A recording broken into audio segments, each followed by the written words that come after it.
Some people buy an IBM personal computer to manage their finances. But after spending $1,355, what finances are left to manage?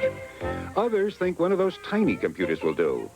Fine for storing a few phone numbers and recipes for Nestle Road pie. There's a choice between spending too much or getting too little computer.